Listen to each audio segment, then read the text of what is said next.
নমস্কার, আমার বাংলা সংবাদে আমি অনুষ্কা দাস আপনাদেরকে স্বাগত জানাচ্ছি। প্রথমেই সংবাদ শিরোনাম।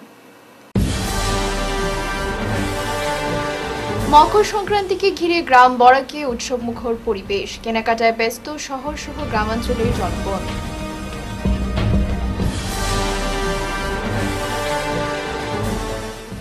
ভারতমালা প্রকল্পের রাস্তা নির্মাণের কাজ আটকে দিতে রাস্তায় বাঁশের ব্যারিকেড লাগালেন।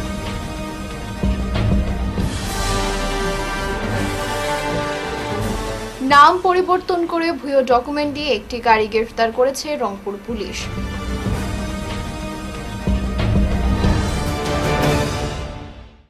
এবারে বিস্তারিত আমার বাংলা সংবাদ। আবহমান ধরে বাঙালির ঐতিহ্যের পরম্পরা আজ মেরামেরি। আগামীকাল পৌষ সংক্রান্তি তথা মকর সংক্রান্তি। এই মেরামেরির অস্থায়ীর ঘরে মাছ মাংস স্ফূর্তি করে রাত যাপন এবং পরদিন সকালে সকালে স্নান সেরে ঘর আগুন দিয়ে উত্তাপ নেওয়া, তারপর পৌষ সংক্রান্তির পিঠাপুলি খাওয়া। মেরামেরির অস্থায়ী ঘরটি তৈরি করা হয় পৌষ সংক্রান্তির রাতে। তারপর সেই খড়কুটো দিয়ে তৈরি মেরামেরির ঘরটির মাঝে ছোট বড়রা মিলেমিশে গান বাজনা আমোদ প্রমোদ করতে থাকে।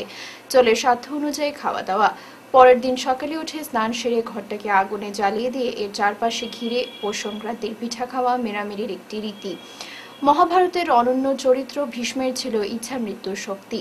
উত্তরায়ণ আসার আগে সরসজ্জায় 58 দিন কাটিয়ে পৌষ সংক্রান্তিতে তিনি দেহত্যাগ করেন। তার স্মরণে নাকি তৈরি হয় মেরামেরির ঘর। আজ মেরামেরি, কাল মকর সংক্রান্তি। উৎসব মেজাজে গ্রাম কাছাড়। মেরামেরিকে কেন্দ্র করে গ্রাম কাছাড়ে চলছে বেলাঘর তৈরি। শিশু ও কিশোর কিশোরীদের মধ্যে এক আনন্দময় পরিবেশ দেখা যায়। সবাই যেন ব্যস্ত। রাতে এই ঘরে খাওয়া দাওয়া হবে। এরপর সকালে স্নানের পর ঘরটি জ্বালিয়ে আগুন পোহানো হবে। এদিকে বরাকের প্রতিটি সনাতনী পরিবার সংক্রান্তিতে পিঠেপুলি তৈরি করে। রকমারি পিঠে তৈরিতে পরিবারের বড়রা ব্যস্ত। ভারতমালা প্রকল্পের রাস্তা নির্মাণের কাজ আটকে দিতে রাস্তায় বাঁশের ব্যারিকেড লাগালেন ভুক্তভোগী জনতা। 12 জানুয়ারি রবিবার ধলাই বিধানসভা এলাকার নরসিংপুর দ্বিতীয় খণ্ডে ভারতমালা প্রকল্পের রাস্তা নির্মাণের জন্য অধিগ্রহণ করা জিরাত ও জমির ক্ষতিপূরণ না দেওয়ায় নির্মাণ কাজে বাধা প্রদান করতে বাঁশের ব্যারিকেড লাগালেন ক্ষতিগ্রস্ত ভূমি মালিকরা। এদিন সাংবাদিক সম্মেলন ডেকে এলাকার ক্ষতিগ্রস্ত পরিবার ও তাদের পরিবারের একাংশ সদস্যরা জানান, এলাকার যেসব মানুষের জমি অধিগ্রহণ করা হয়েছে তাদেরকে আজ দেওয়া হবে, কাল দেওয়া হবে করে জমির ক্ষতিপূরণ থেকে বঞ্চিত করে রাখা হয়েছে। আর এদিকে কোনো ধরনের ক্ষতিপূরণ না দিয়ে নির্মাণ সংস্থা ঝন্ডু কনস্ট্রাকশন কাজ চালিয়ে যাচ্ছে। বিগত মাসে তারা তাদের নির্দিষ্ট ভূখণ্ডে লাল ঝান্ডা লাগিয়ে রেখে প্রতিবাদ সাব্যস্ত করেন। এই খবরে জেলা প্রশাসনের উচ্চ পদস্থ আধিকারিকরা নরসিংপুর দ্বিতীয় খণ্ডে এসে তাদেরকে পরবর্তী সপ্তাহের ভেতরে পাওনা মিটিয়ে দেওয়ার আশ্বাস দেন। এতে মধ্যস্থতা করেন স্থানীয় ব্যক্তি তথা কাছাড়ের প্রাক্তন ডিডিসি পিসি নাথ। কিন্তু পরবর্তী সপ্তাহ গড়িয়ে গিয়ে মাস অতিবাহিত হলেও 1 টাকাও জমি মালিকদের ব্যাংকের খাতায় ঢুকেনি। এদিকে নির্মাণ সংস্থার ঝন্ডু কনস্ট্রাকশন তাদের কাজ বিনা বাধায় করে যাচ্ছে। দীর্ঘ 3 বছর আগেই জমিনের যাবতীয় নথিপত্র জমা দিয়েছেন। বিশ্বনাথে তাই কইছেন, তাই নিকানোর একজন বলে বিশিষ্ট নাগরিক আর সমাজের সমাজসেবী আর সমাজের লাগি আইসন। এত অঞ্চল তানু এরিয়ার মানুষ, তারা সুখ দুঃখ লাগে তাই তারা লাগে করবা। আচ্ছা, এখন পর্যন্ত টাইম কিতা করছেন? তাই তাইয়া খালি আশ্বাস বাণী দিলা। এখন কিটা আপনার কোষে আর নম্বর দিন, আমি তারা কন্ট্যাক্ট করবো। আচ্ছা ঠিক আছে, এই দিন দুইটা পরিবারে দিছে, কিন্তু আজ পর্যন্ত তারা কোনো পাইছে না। আমাদের কাগজটা আপনি তো ওই দিনে এসে ভেরিফাই করে নিয়ে গিয়েছিলেন। উনি তখন বলছিলেন যে না, আমি তো ভেরিফাই করে নিয়ে গিয়েছি, আমি তো উন্নয়ন ভবনে দিয়ে দিয়েছি। হ্যাঁ, আপনারা সেখানে গিয়ে একবার দেখুন। আমার বাবা নিজে ফোন করেছিলেন, বলছেন যে আপনি এখানের মধ্যে আসেন, এখানের মধ্যে এসে আপনারা দেখেন কি ব্যাপার।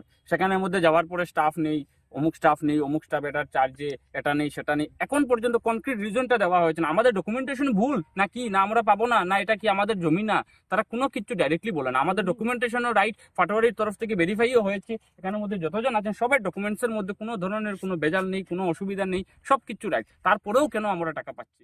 নাম পরিবর্তন করে ভুয়ো ডকুমেন্ট দিয়ে একটি গাড়ি সমঝে নিয়ে চুপিসারে তা বিক্রি করার অভিযোগে এক যুবককে গ্রেফতার করেছে রংপুর পুলিশ। ধৃত যুবকের নাম করণ সিং। তার বাড়ি বাড়ি ঘুঙ্গুর এলাকায়। প্রতারণার অভিযোগ এনে করণ সিংয়ের বিরুদ্ধে মামলা করেছিলেন দুধপাতিল এলাকার যুবক এনামুল হক মজুমদার। এনামুল হকের অভিযোগ মতে জানা গেছে, হাইলাকান্দির নজমুল তফাদার নামের এক ব্যক্তি নিজের AS24E1942 নম্বরের অল্টো গাড়িটি EMI দিতে না পারায় এনামুল হকের মাধ্যমে করণ সিংকে নগদ 60,000 টাকার বিনিময়ে ও বাকি EMI মিটিয়ে দেওয়ার চুক্তিতে সমঝে দিয়েছিলেন। করণ সিং ওই সময় তাদেরকে তার নাম করণ রায় বলে জানায় এবং পরিচয়ের ভুয়ো নথিপত্র দাখিল করে। পরবর্তীতে গাড়িটি সমঝে নেওয়ার পর ফাইন্যান্সের EMI-টি 3 মাস ধরে দেয় নেই করণ। তার মধ্যস্থতাকারী এনামুলের সন্দেহ হয়। খবর নিয়ে এনামুল জানতে পারেন গাড়িটিও বহির্রাজ্যে বিক্রি করে দিয়েছে করণ সিং। তাই প্রতারণার অভিযোগ এনে রংপুর পুলিশ ফাঁড়িতে মামলা করেছিলেন। এদিকে রংপুর পুলিশ তদন্তে নেমে করণ সিংয়ের জালিয়াতির তথ্য বের করে এবং তাকে গ্রেফতার করে। আমার বন্ধু এনামুল, আমার তো কার এসোসিয়ের দোকান আছে, তো আমার বন্ধু আমার ওটা কইল যে আমার কাছে গাড়ি একটা আছে ফাইন্যান্সর গাড়ি, যে ওনার হে গাড়িটা ফাইন্যান্স মানে EMI ক্লিয়ার করতে পারে না, তার কোনো একটা প্রবলেমও লাগে। তো গাড়িও বুঝেছে ভালো মানুষ দেখলে ওগুলো সমঝাইয়া দিলে যে EMI চালাইতে পারে। তো এনামুলে আমার ওটা হয়েছে। তো হওয়ার পরে ওই যে করণ রায় যেটা ছেলে, হে আমার এখানে দোকানে আইসে কিতা একটা ত্রুটি আইয়া ওরকম কোথায় কোথায় যে হয়েছে, দাদা আমার একটা গাড়ি লাগে, তে গাড়িটা হইলো আমি EMI এলা গাড়ি লাগে, আমি নগদ পয়সা দিয়ে কিনতে পারতাম না, আর এখন নতুন প্রসেসিং গেলে আমার প্রবলেম আছে, যেহেতু তোমার ভালো কেউ জানাশোনা আছে। আমার বন্ধুর গাড়ি আছে, তো বন্ধুর একটা গাড়ি আছে, আমার বন্ধু আমার লোক গল্প করতে যে তার লগে মাথা দেখি হয়েও আমি এনামুলদারে ফোন মারলাম, ফোন মারি এনামুল আইলো। আওয়ার পরে তার ডকুমেন্ট লইয়া আইলো যে আমি আমার গাড়িটা দিলাও, গাড়ি তারা দেখাইছি যে ওই রকম এরকম গাড়িটা দেখো ভাল লাগছে। তো কইছে ওইব ঠিক আছে, গাড়ি দিকে তার ভাল লাগছে, ভাল লাগিয়া মাত কথা সব ওকে হয়েছে, ফাইন্যান্স ক্লিয়ার করবো কইয়া তাই আমরা লোক একটা এগ্রিমেন্ট করছে, বুঝছেন? ওই এগ্রিমেন্টটা যে করোন না, এগ্রিমেন্ট করার পরে আজকে বিগত মোটামুটি 4 মাস হয়ে গেছে, 3 মাস হয়ে গেছে। 3 মাস থেকে না কোনো EMI না কিছু, একটা EMI তাও তারে আমরা বহুত ফোর্স করি, তারে অন্য অন্য জায়গার থেকে একটা আনিয়া বিলে বা EMI-টা দেও, ও দিচ্ছে জাস্ট। এখন আর না, এখন কোনো EMI নাই, কিচ্ছু নাই। ফাইন্যান্সার এখন আমরা ফোর্স করে যে তোমরা যে মানুষটারে দিছো এই মানুষটারে EMI লইয়া দেও, আর নাহলে গাড়িটা ফাইন্যান্স ক্লিয়ার করে দেও। তখন তো তার লাগালার ফাইন নাই, হেও আমরা লোকে কোনো কন্ট্যাক্টে নাই, কিচ্ছু নাই, ফোনও কথা হয় না, ফোন সুইচ অফ, নানান প্রবলেম আর কি তার। এখন লাস্ট অবধি আমরা এন্ডিং অবধি কালকে স্যারে লইয়া আমরা গিয়া তার বাড়ির থেকে আনাইছি, স্যার আনিয়া তারে জানাত রাখা হয়েছে। এখন স্যারে যা আইনত যা ফয়সলা নেওয়াইব আমরা তার লাগি। ষাঁড়ের আঘাতে প্রাণ হারালেন কাটিগড়ার জলাগ্রামের 76 বছরের কৃষ্ণকান্ত সিংহার মৃত্যু। রবিবার সকাল 9:30 মহাদেবের হিংস্র ষাঁড় কাটিগড়ার জলাগ্রামের 76 বছরের বৃদ্ধা কৃষ্ণকান্ত সিংহার বেধড়ক আঘাতের কারণে ক্ষতবিক্ষত হয়ে পড়েন।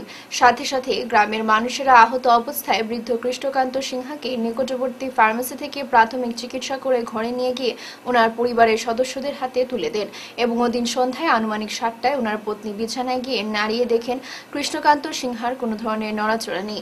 পরবর্তী সময় জানা যায় ওনার মৃত্যু ঘটেছে বলে। মৃত্যুকালে রেখে গেছেন এক স্ত্রী, তিনি ছিলেন নিঃসন্তান। ওনার মৃত্যুতে শোকের ছায়া নেমে এসেছে জলাগ্রামে। বিক্রমপুর এলাকাস্থ বিহারা চতুর্থ গ্রামে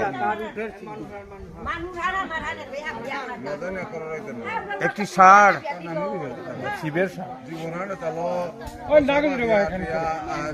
যাকে বলা হয় শিবের ষাঁড় আমরা বলি,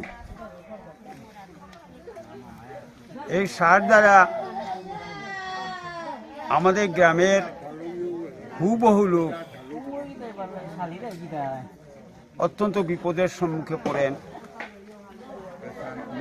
অনেক চিকিৎসা করার পর ওনারা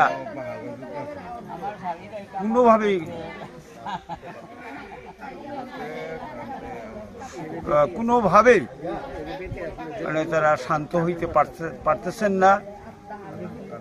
আর এই যে সমস্যা নিয়ে আমরা অনেক ভুক্তভোগী, গ্রামস্থ সব নিরীহ লোক উনার সামনে পড়ে বহু বিপদের সম্মুখীন হতে হয়। এমত অবস্থায় সদ্য গতকালকে কৃষ্ণকান্ত সিংহ নামের এক বৃদ্ধ লোক বুকের উপর আঘাত হয়নি, উনাকে প্রাণে মেরে ফেলে। এমতাবস্থায় গ্রামস্থ উধারবন্দ বিধানসভার পানগ্রাম প্রথম খণ্ড এলাকার জনগণ বিভিন্ন সমস্যায় ভুক্তভোগী। রবিবার সকাল 10:30টায় পানগ্রাম প্রথম খণ্ডের মাহুতপাড়ায় এ নিয়ে স্থানীয় বাসিন্দা শফিক উদ্দিন, গাজী আহমেদ, রফিক উদ্দিন, সেলিম উদ্দিন, হায়দর হোসেন, আলতাফ হোসেন, সফর উদ্দিন, আলমা বেগম, মিনারা বেগম, আক্তারুল নেছা, শিলা বেগম লস্কর, জমির উদ্দিন তারা সর্বহয়ে ক্ষোভ ব্যক্ত করে বলেন তাদের এলাকায় অধিকাংশ মানুষ শ্রমজীবী, ফলে বাঁশবেতের ঘরে বসবাস করতে হচ্ছে।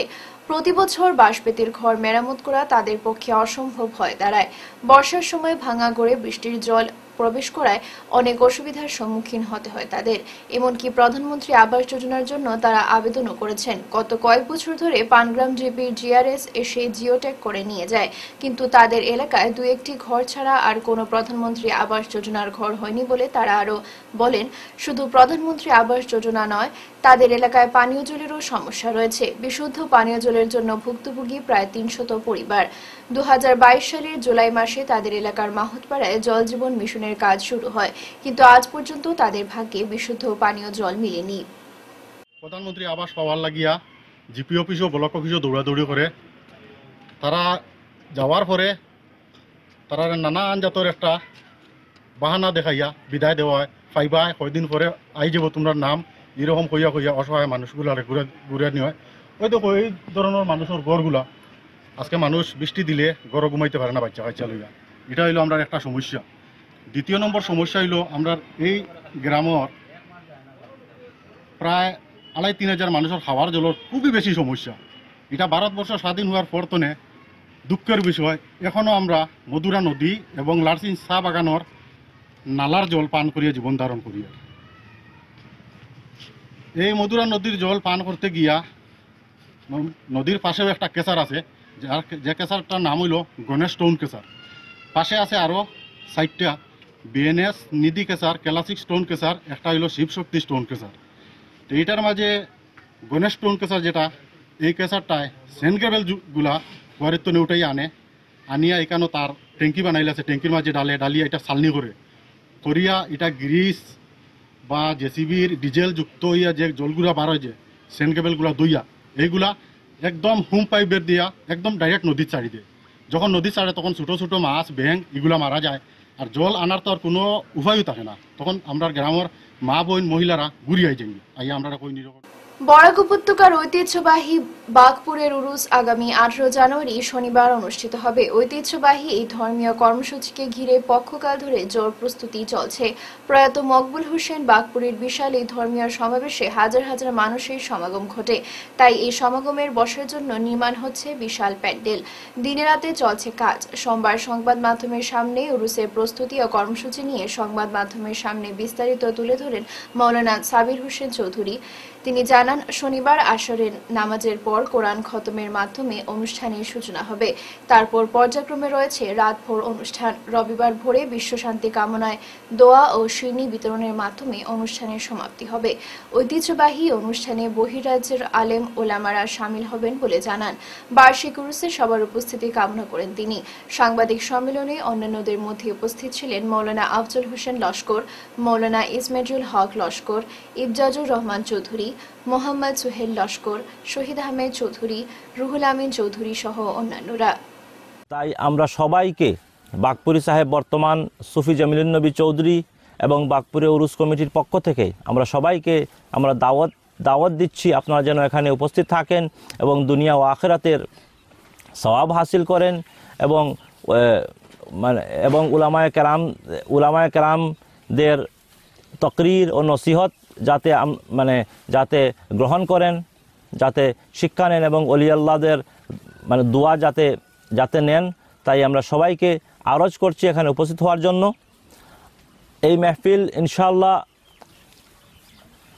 বাদ আসর খতমে কুরআন দিয়ে শুরু করা হবে, বাদ মাগরিব তরিকতের খতম, বাদ এশা মেহফিলে মিলাদ, এরপরে ওয়াজ নসিহত, উলামায়ে কেরাম যারা আসবেন তারা ওয়াজ নসিহত করবেন, নাতখানি হবে, হামদ ও সানা হবে, জিকির আসকার হবে। এরপর বাদ ফজর ইনশাআল্লাহ খতমে খাজেগান, দোয়া ও শিরনির মাধ্যমে আপনার এই মেহফিলের সমাপ্তি হবে ইনশাআল্লাহ। আপনারা সবাই এই মেহফিলে আমন্ত্রিত, আপনারা সবাই আসবেন এবং এই মেহফিলকে সুন্দর সাফল্যমণ্ডিত আপনার করে তোলার জন্য আমি আরজ করছি। ইনশাআল্লাহ অনেক জায়গার আলিম উলামারা এখানে থাকবেন ইনশাআল্লাহ। আগামী 24 জানুয়ারি রাঙ্গাউটি প্রথম খণ্ড টিকর বস্তির মুলিটিলা সংলগ্ন খোলা মাঠে হজরত পীর আমরুজ আলী শাহ ও কালাশাহের বার্ষিক ইসালে সোয়াব উপলক্ষে এক বিরাট ওয়াজ মাহফিলের আয়োজন করা হয়েছে। উক্ত মাহফিলের সভাপতিত্ব করবেন উত্তর পূর্বাঞ্চল আহলে সুন্নাত ওয়াল জামাতের কেন্দ্রীয় কমিটির প্রচার সম্পাদক আলহাজ হজরত মৌলানা ফয়েজ আহমেদ লস্কর সাহেব। প্রধান অতিথির আসন অলঙ্কৃত করবেন উত্তর পূর্বাঞ্চল আহলে সুন্নাত ওয়াল জামাতের মুখ্য উপদেষ্টা বিশিষ্ট ইসলামিক পণ্ডিত শাহ সুফি আলহাজ হজরত মৌলানা সারিমুল হক লস্কর সাহেব। মুখ্য অতিথি হিসেবে উপস্থিত থাকবেন উত্তর পূর্বাঞ্চল আহলে সুন্নাত ওয়াল জামাতের কেন্দ্রীয় কমিটির সহ সম্পাদক আলহাজ হজরত মৌলানা এমাদ উদ্দিন সাহেব। উক্ত মাহফিলের প্রধান আকর্ষণ হিসেবে উপস্থিত থাকবেন উত্তর পূর্বাঞ্চল আহলে সুন্নাত ওয়াল জামাতের কেন্দ্রীয় কমিটির সহসভাপতি সুদূর থরং জেলার মুফতি মৌলানা মুকিবুর রহমান আলী আজহারি সাহেব। বিশেষ অতিথি হিসেবে উপস্থিত থাকবেন সুদূর থরং জেলার হজরত মৌলানা কারি রহমত আলী আল কাদেরি সাহেব। 10 ঘটিকা পর্যন্ত, তারপর বিভিন্ন ছাত্রছাত্রীদের গজল কিরাতের প্রতিযোগিতামূলক অনুষ্ঠান আছে। এরপরে বাদ জুম্মা অতিথিদের বক্তব্য, ওয়াজ নসিহত আরম্ভ হবে রাত অবধি পর্যন্ত। এরপরে শিরোনি বিতরণ হবে, মাহফিল সমাপ্তি হবে রাত 10 ঘটিকা পর্যন্ত। আলহাজ হজরত মৌলানা ফয়েদ আহমদ লস্কর সাহেবজাদা বাসস্ট্যান্ডে, ওনার সভাপতিত্বে মাহফিল চলবে। প্রথম খণ্ড এই যেই জায়গায় মাহফিল চলবে সেই জায়গায় আসার জন্য রাস্তা হলো মাটিজুরি রোড হয়ে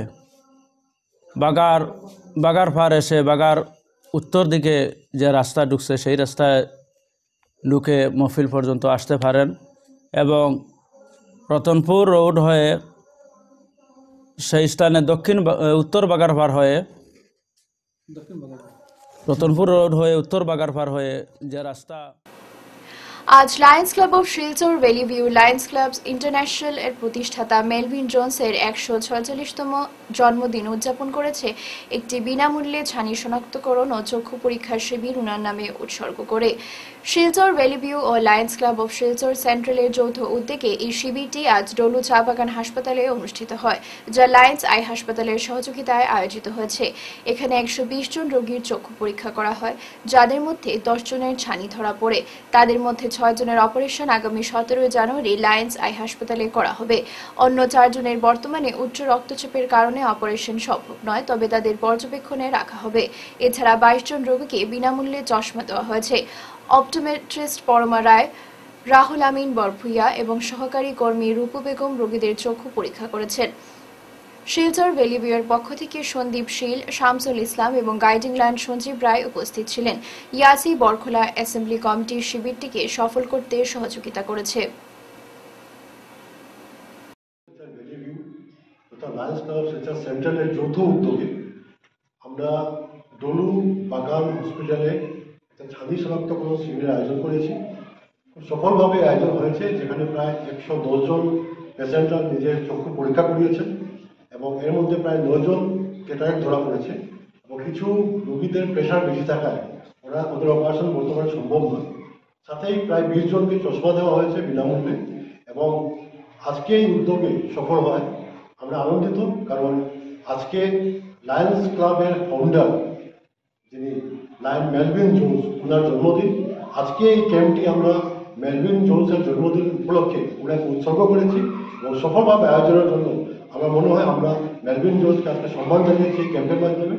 আমরা আশাবাদী আগামী দিনেও Lions club Silchar central, Lions club Silchar Valley view এবং লায়ন্স আই হসপিটালের যৌথ উদ্যোগে আমরা প্রত্যন্ত অঞ্চলে আমাদের কাজ চালিয়ে যাব, যাতে সমাজের শেষ ব্যক্তির কাছে পৌঁছে আমরা ওদেরকে চোখটা ভালো করে সুন্দর পৃথিবী দেখার জন্য আমরা।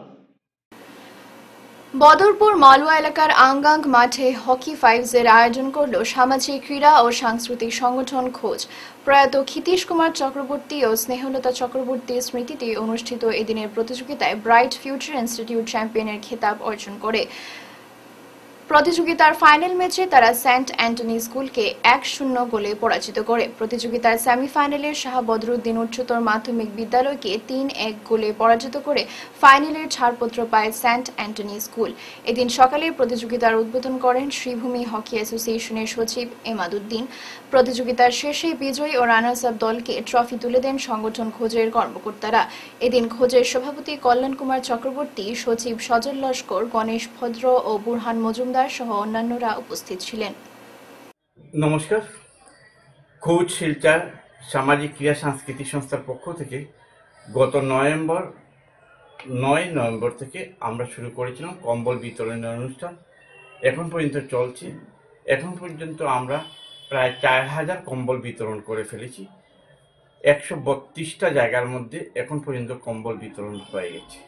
আগামীতে এই কম্বল বিতরণ অনুষ্ঠান চলবে এবং গতকাল আমাদের সংস্থার পক্ষ থেকে ক্ষিতীশ রঞ্জন চক্রবর্তী ও স্নেহলতা চক্রবর্তী স্মৃতির উদ্দেশ্যে 5-a-সাইড হকি প্রতিযোগিতার আয়োজন করেছিলাম করিমগঞ্জ হকি অ্যাসোসিয়েশনের সাথে মিলিত হয়ে।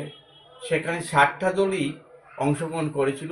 এই 60টা দল অংশগ্রহণ করাতেই আমরা হকির মান উন্নতির কথা ভাবছি যে হকিকে কীভাবে উন্নত করা যায়। আমরা শিলচর, করিমগঞ্জ, হাইলাকান্দি 3 জেলার এই হকি খেলোয়াড়রা এখন প্রচুর পরিমাণে হকি খেলোয়াড়রা আসছেন হকি খেলতে।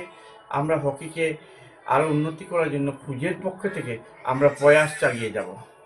এই হকি খেলার জন্য আমাদেরকে সহযোগিতা করেছেন করিমগঞ্জ হকি অ্যাসোসিয়েশনের সবাই এবং আসাম হকি অ্যাসোসিয়েশনের জেনারেল সেক্রেটারি তপন কুমার দাস আশ্বাস দিয়েছেন হকির উন্নতির জন্য যত কিছু দরকার খোঁজকে উনি সহযোগিতার হাত বাড়াবেন। আমরা এটা প্রয়াস চালিয়ে যাব। ধন্যবাদ। হাজারো মানুষের চোখের জলে শেষ বিদায় হলো সমাজকর্মী তথা অগপদলের কেন্দ্রীয় কমিটির সাধারণ পরিষদের সদস্য নজরু বরভূইয়ার। রবিবার শিলচর মেডিকেল কলেজ সংলগ্ন উত্তর কৃষ্ণপুরের বাসিন্দা নজরু বরভূইয়া রাত্রি 7টা নাগাদ বাড়ি থেকে একটি বিবাহ অনুষ্ঠানে যাওয়ার পথে গাড়িতে গুরুতর অসুস্থ হয়ে পড়েন ও সাথে ওনাকে নিয়ে যাওয়া হয় শিলচর সিভিল হাসপাতালে। সেখানে উপস্থিত চিকিৎসকেরা ওনাকে মৃত বলে ঘোষণা করেন। পরিবারের সদস্যরা খবর পাওয়ার সঙ্গে সঙ্গে তাকে ঘুঙ্গুর শিলচর মেডিকেল কলেজ ও হাসপাতালে নিয়ে আসা হয়। সেখানে থাকা চিকিৎসকেরা পরীক্ষা করে ওনার মৃত্যুর কারণ হৃদরোগে আক্রান্ত হয়ে মারা গিয়েছেন বলে জানান। মৃত্যুকালে ওনার বয়স হয়েছিল 54 বছর এবং রেখে গেছেন স্ত্রী, 3 জন পুত্র ও 1 কন্যা, 3 ভাই সহ আরও অনেক গুণমুগ্ধ। পরের দিন সকাল থেকে প্রয়াত নজরু বরভূইয়া মরদেহ দেখতে হাজারো মানুষের উপচে পড়ে এবং দুপুর 1:30 হাজারো মানুষের চোখের জলের মধ্যে দিয়ে শেষ বিদায় তথা জানাজার নামাজ আদায় করা হয়। বিদায় লইছে আর আমরা সবে তান লাগিয়া তার পরিবারের লাগিয়া আল্লাহ তানে জান্নাতুল ফিরদৌস নসিব ফরমাইতে তার পরিবারের লাগিয়া আমরা সবে দোয়া করতাম। আর তার খুব বেশি মানে উদার মনের মানুষ আসলাম। আসসালামু আলাইকুম। আমিনুল ভাই সময় ওভার হয়ে গেছে, বহুত মুরব্বী মানুষ আছেন দোয়া মানে দুঃখ পাইতরা এর লাগিন নজুবাইল লাগিন সবাই দোয়া করতাম। মুখ কথা হয়ে আমি শেষ করলাম। আর কিছু যদি ফাউনি থাকে বিবেকানন্দ পাঠ মন্দিরের 3 দিন ব্যাপী অনুষ্ঠানমালা সম্পন্ন হলো। প্রতি বছরের ন্যায় এবারও 163তম স্বামী বিবেকানন্দের জন্মজয়ন্তী বিভিন্ন কার্যসূচির মাধ্যমে পালন করে উধারবন্দের অগ্রণী সামাজিক সংগঠন বিবেকানন্দ পাঠ মন্দির। রবিবার সকাল 6:33 শঙ্খধ্বনি ও বৈদিক শান্তিপাঠের পর স্বামীজির প্রতিকৃতিতে পুষ্পার্ঘ্য অর্পণ করে পাঠ মন্দিরের কর্মকর্তারা। সকাল 8টায় উধারবন্দ লোকনাথ মন্দিরের সামনে থেকে বের হয় বর্ণাঢ্য শোভাযাত্রা। শোভাযাত্রা উধারবন্দ কান্দিগ্রাম ভাগারপাড় রামকৃষ্ণ মন্দির হয়ে উত্তরপাড়া হাসপাতাল রোড অডিটোরিয়ামে এসে শেষ হয়। এই শোভাযাত্রায় নূপুর নৃত্য কেন্দ্র, সাংস্কৃতিক সামাজিক সংস্থা, নটরাজ নৃত্য ও অন্যান্য স্কুলের ছাত্রছাত্রীরা অংশ নেন। এরপর শুরু হয় বিবেকানন্দ পাঠ মন্দিরের দয়াপুর স্কুলের শিল্পীদের দ্বারা সাংস্কৃতিক অনুষ্ঠান। সকাল 11টা থেকে শুরু হয় কুইজ প্রতিযোগিতা। এতে উধারবন্দের বিভিন্ন স্কুলের পড়ুয়ারা অংশগ্রহণ করে। সন্ধ্যা 6টায় স্বামী বিবেকানন্দের প্রতিকৃতিতে প্রদীপ প্রজ্বলন করে শুরু হয় সাংস্কৃতিক অনুষ্ঠান। যার সমালোচনা করার মতো আমার ক্ষমতা নেই, প্রতিটা ক্ষেত্রে উনার জ্ঞান, যে বৈভবশালী রাষ্ট্র মা ভারতীর সেবার জন্য উনি অল্প দিনই উনি সবাই সমগ্র বিশ্বের কাছে উনি প্রিয় পাত্র হয়ে রয়েছিলেন। 1863 সনে জন্ম, আর অল্প দিনে সমগ্র পৃথিবীতে উনি যেভাবে নিজের দর্শন রেখে গেছেন তা প্রত্যেকে আমরা, বিশেষ করে যুব সমাজকে প্রেরণা দেওয়ার জন্য যেসব কথা বলেছিলেন। তারপর উনি শিকাগো শহরে উনার বক্তব্য যে সমগ্র বিশ্বে প্রশংসা করেছে। আজ এই বিবেকানন্দ বিদ্যাপীঠের যে উনাদের যে ব্যবস্থা চালিয়ে যাচ্ছেন, আমি এখানে প্রশংসা না করলে হয় না। আমাদের স্যার শেষ করার আগে বিশেষ বিশেষ খবর আরো একবার। মকর সংক্রান্তিকে ঘিরে গ্রাম বরাকে উৎসবমুখর পরিবেশ, কেনাকাটায় ব্যস্ত শহর সহ গ্রামাঞ্চলের জনগণ।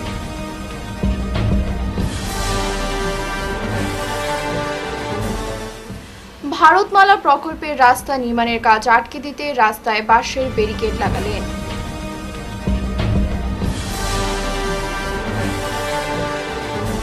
নাম পরিবর্তন করে ভুয়ো ডকুমেন্ট দিয়ে একটি গাড়ি গ্রেফতার করেছে রংপুর পুলিশ।